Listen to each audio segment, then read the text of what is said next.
dreams of an entire planet are focused tonight on those 14 brave souls. Bruce Willis, your services are no longer required.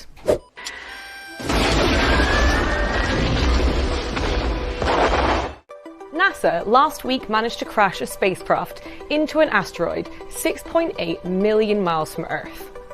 And it led to hopes that the agency could pull off a real-life Armageddon scenario and divert a planet-killing asteroid, should it be spotted on its way to Earth. Whether or not they can could be the difference between life for the Earth's population of almost 8 billion and an agonizing death caused by violent winds, shockwaves, flying debris and tsunamis. This is what happened when an asteroid just 55 feet in diameter hit Siberia in 2013. So, could they really pull it off?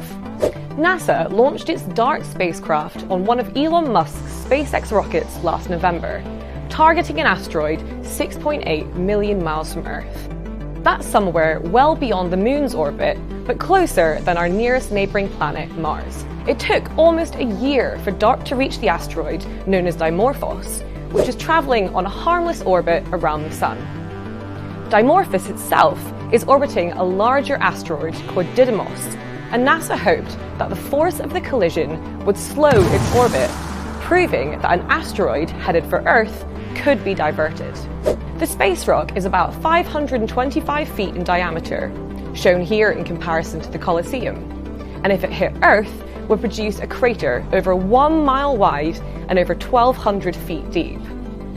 Fortunately for the human race, DART did alter the course of Dimorphos by hitting it with a force of 2.6 tons of TNT, likely carving out a 65-foot wide crater. The final results won't be back for another 2 months or so, but NASA believes the collision slowed the asteroid's speed by 2.4 centimeters per second. While that might not sound like much, accumulated over months and years, it would be enough to change an asteroid's course to avoid a collision with Earth. As you may have noticed, this all depends on an asteroid being spotted early enough for a DART-type craft to be dispatched to intercept it. We're talking decades.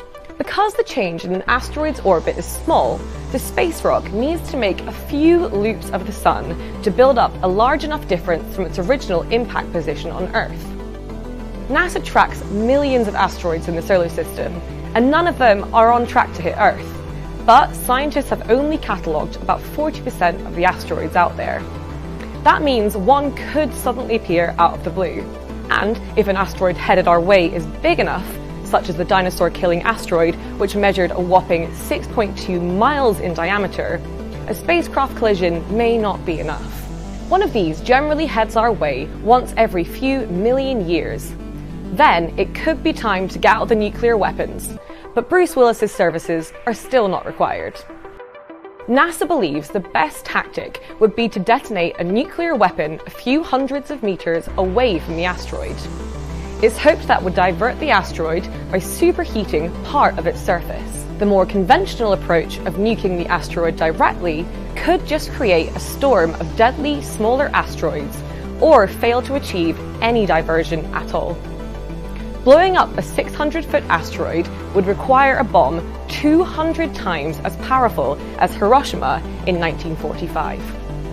So, life on Earth basically depends on scientists spotting a planet-killing asteroid decades before it hits Earth. Let's hope they're keeping a close eye on the skies, or we might have to enlist the help of Leonardo DiCaprio and Jennifer Lawrence. This is not real. Kate, tell me this isn't really happening.